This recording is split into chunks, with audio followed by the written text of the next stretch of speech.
Hello family, welcome back to my channel. आज मैं आपको बताने जा रही हूँ उड़द की दाल की कचौड़ियाँ। इसकी कचौड़ियाँ कैसे बनाते हैं उससे पहले मैंने ये एक कटोरी दाल ली है।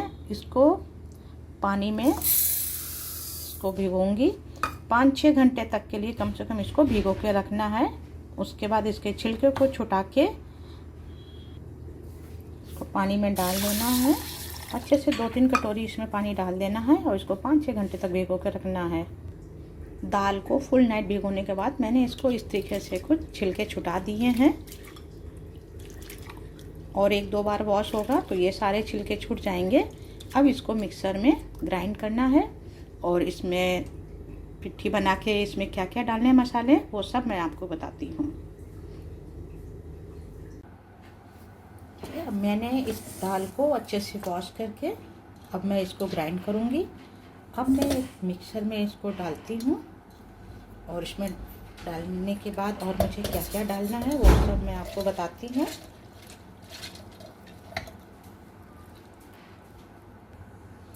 अब दाल को पीसने के लिए इसमें अपने अनुसार आप मिर्ची डालिएगा।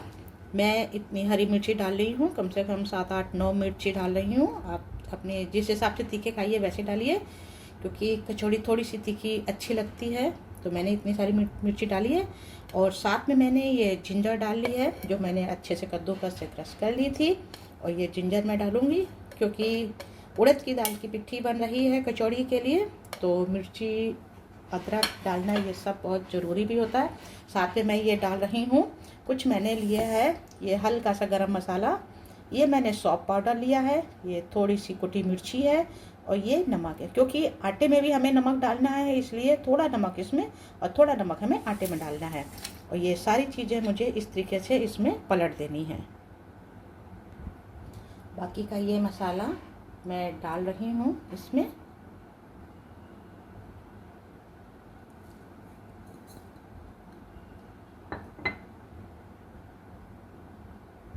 अब मैं इसको ग्राइंड करूँगी। इसमें थोड़ा सा पानी पड़ेगा क्योंकि उड़द की दाल थोड़ी हार्ड होती है, तो इसलिए थोड़ा सा पानी आप मिक्स करिए। अब इसको अच्छे से मिक्सर कर लीजिए। देखिए अब अच्छे से ये पिस चुकी है।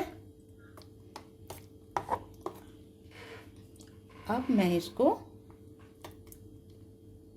कढ़ाई में तेल में डालती हूँ। अब मैं कढ़ाई में तेल डालूँगी क्योंकि पिट्ठी जब थोड़ी भूनते हैं तो थोड़ा सा ज़्यादा तेल पड़ता है, तो इतने तेल में हम इस पिट्ठी को भूनेंगे अभी। क्योंकि सारी चीज़ें मैं डाल के इसमें पीस चुकी हूँ, बस अब मुझे हींग का तड़का लगाना है और पूरी तरीके से ये रेडी होती है। काफ़ी गर्म हो चुका है ऑयल है इसमें। अब मैं इसमें ये दाल जो मैंने पीसी है ये मैं डालती हूँ इसमें। और सबसे पहले मैं डालूँगी ये हींग का तड़का मारूँगी। ये मैंने हींग डाल दी है और अब मैं दाल डालती हूँ।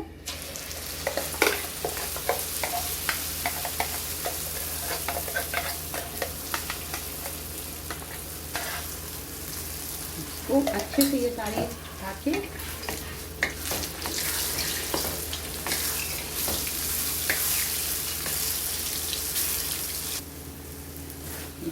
इसमें अब जितना तेल डाला था सारा सोख लिया है। क्योंकि ये उड़द की दाल है, दाल में फिर बाद में इसमें हल्का से छूटता है। इसको अच्छे से इसको भूनना है, क्योंकि भून के जब हम कचौड़ी बनाते हैं तो बहुत अच्छी होती है। गीलापन हाथ में भी नहीं आता है, जैसे जब हम उसमें हाथ में उसमें भरते हैं हाथों से। तो ये देखिए कितनी अच्छी खुशबू आने लगी। सारा मसाला भी इसमें पीस दिया मैंने।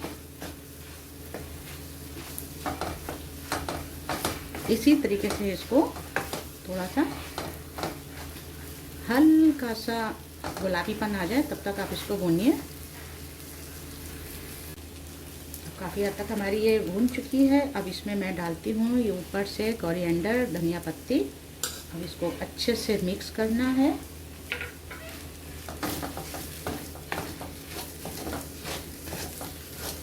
अब इसको ठंडा करने के लिए हमें किसी बर्तन में निकाल के रख लेना है।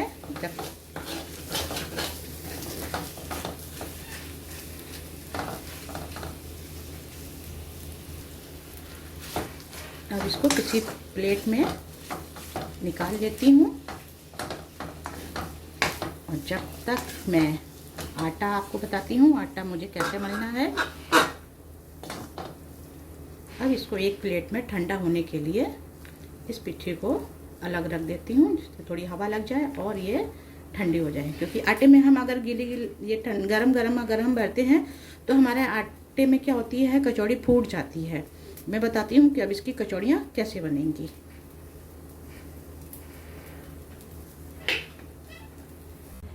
अब मैंने ये लिया है कचौड़ी के लिए आटा। मैंने ये 2 कटोरी आटा लिया है। अब क्या जिस तरीके से खाया जाता हो आप वैसे करके आटा लीजिए, कम ज़्यादा जैसे भी हो। और अब मैं इसमें स्वाद अनुसार आटे में नमक डालती हूँ। करीब 1 चम्मच नमक पड़ जाएगा। आप अपने स्वाद अनुसार डालिएगा। मैं हाथ से डाल रही हूँ। अब इसमें चुटकी भर यूँ हल्दी डालिएगा और ये 7-8 दाने आप चीनी के डाल दीजिएगा। बताते हैं आटे में डालना चाहिए तो मैं डालती हूँ। अब इसको मिक्स करके अच्छा सा जैसे हम रोटियां बनाते हैं उस हिसाब से मुझे इस आटे को मलना है, बनाना है। ठीक है, हमें आटे को थोड़ा थोड़ा पानी डाल के इसको मलना है। बहुत गीला भी नहीं होना चाहिए। जैसे हम रोटियां बनाते हैं वैसे हमें इस आटे को मलना है।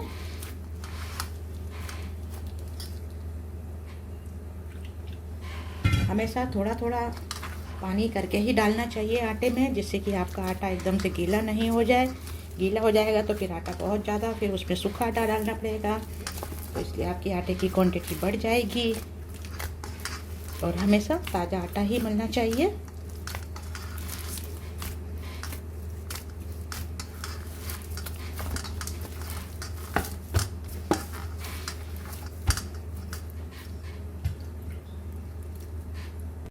ये आटा अच्छे से मल गया है। अब इसको कम से कम 10-15 मिनट के लिए ढक के रख दीजिए, जिससे कि आपका आटा अच्छे से फूल जाए, जिससे कि आपकी कचौड़ियाँ जो हैं अच्छी चिकनी और अच्छी बने। तो इसलिए मैं एक प्लेट से इसको ढक दे रही हूँ। आइए जब तक हम कढ़ाई में घी डाल के कचौड़ियों के लिए तैयारियाँ करते हैं। अब मैं कढ़ाई में घी डालती हूँ, जिससे मैं कचौड़ियाँ बनाऊँगी। ये मैं देसी घी डाल रही हूँ। आप रिफाइंड में भी बना सकते हैं, आप किसी में भी ऑयल में भी बना सकते हैं।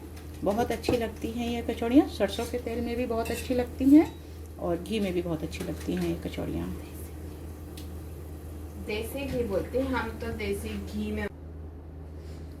अब हमारा इसमें मैंने घी डाला। अब ये गर्म हो चुका है। अब मैं इधर आपको कचौड़ी बनाना बताती हूँ। मैंने आटा भी हो चुका है ये तैयार, तो मैंने थोड़ी देर के लिए इसको ढक के रखा था। अब ये आटा अच्छे से तैयार हो चुका है, फूल चुका है। अब मैं छोटे छोटे से इसके गोले तोड़ती हूँ और आपको बताती हूँ कि इसमें कैसे भरनी है। इस तरीके से आप बेलन से भी बेल सकते हो, ऐसे भी आप इसको बड़ा कर सकते हो लोई को। और इसमें ये बनी हुई पिट्ठी जो है अच्छे से मैश करके वो आप इसमें थोड़ी थोड़ी सी आप ऐसे भर सकते हो। और इस तरीके से इसको यूँ बंद कर दीजिए कि खुली नहीं रहे, क्योंकि फटती है तो वो फिर सारी दाल निकल जाती है। इस तरीके से इसको हमें थोड़ा सा आटा, सूखा आटा लगा के और इसको अच्छे से बेलन से बेलना है। अब ये इस तरीके से मैंने ये इसमें दाल भर ली है, गोले कुछ बना लिए हैं। अब मैं इसको बेल के दिखाती हूँ, जिसमें हम मुझे थोड़ा सा ये सूखा आटा ये मैंने लगाया और छोटी छोटी, ज़्यादा बड़ी नहीं करनी है, हल्की मोटी रखनी है। इस तरीके से इसको बनानी है और इसी तरीके से इसको इकट्ठी करके ये मैं बेलती हूँ। अभी घी भी गर्म हो गया है, फटाफट मैं बेल दूँ।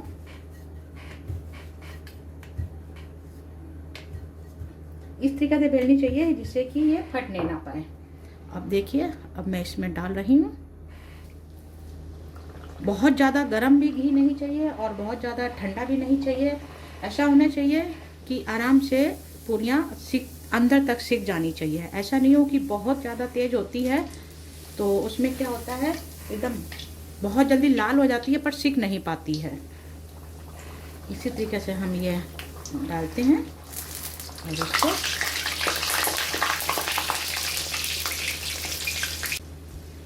देखिए इस तरीके से इसको पलटते जाइए।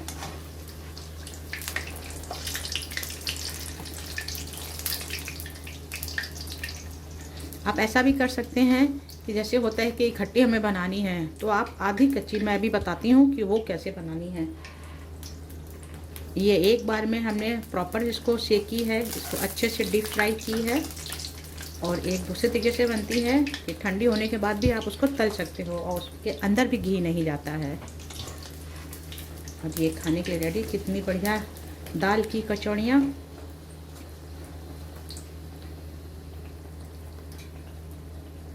मैं इसको निकालती हूँ। गैस को सिम कर दीजिए।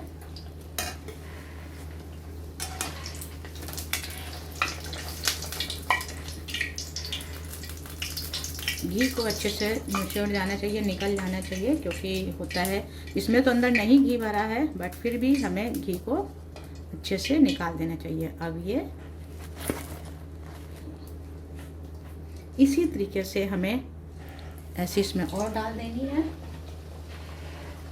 ऐसे ही इसको पकानी है। ये मैं अब आपको बताती हूँ कि इनको कैसे बनानी है। सेम ही तरीका है, बस ये है कि इनको हम निकाल के दोबारा पका सकते हैं, बना सकते हैं। जैसे मैंने ये डाली तो इनको ज़्यादा नहीं पकाना है, इनको बस इतने ही निकाल लेना है। जैसे हमें जब बहुत ज़्यादा इकट्ठी बनानी होती हैं तो हम इनको थोड़ी थोड़ी अध कच्ची इस तरीके से हम इसको निकाल के, मैं दिखा रही हूँ इसको। अब इसको ठंडा होने के लिए मैं रखूँगी और इसको फिर दोबारा रिपीट करूँगी। अब ये प्रॉपर अच्छे से ठंडी हो जाएंगी, मैं दोबारा इसमें डालूँगी। जब तक मैं और ये पकाती हूँ, और इसी तरीके से आप इसको छोटा बड़ा साइज जैसे चाहे आप कचौड़ियाँ बना सकते हो। और वैसे कचौड़ियाँ थोड़ी छोटी छोटी बनती हैं तो देखने में खूबसूरत लगती है और बहुत अच्छी लगती है। इसके साथ में आपकी सब्जियां हो, रायता हो, अचार, आजकल गर्मी का सीज़न है तो ये सारी चीज़ें बहुत अच्छी लगती हैं। इस तरीके से इसको आप बनाते जाइए।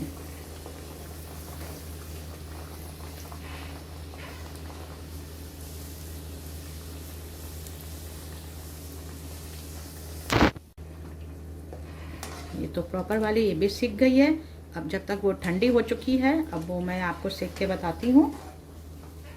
कभी होता है गरम गरम खाना होता है तो हम इकट्ठी एक बार में नहीं बना पाते हैं, तो क्या होता है कि हमें थोड़ी सी बना के, आधी कच्ची बना के रख लेनी चाहिए, जिससे कि जब खाने के लिए 2-4 लोग बैठते हैं तो फटाफट बहुत अच्छी बनती हैं।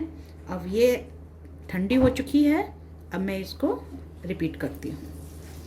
जैसे हलवाई तरीका, हलवाई लोग अपना एक घान पूरा इस तरीके से आधी कच्ची निकाल लेते हैं और फिर फटाफट बनाते हैं।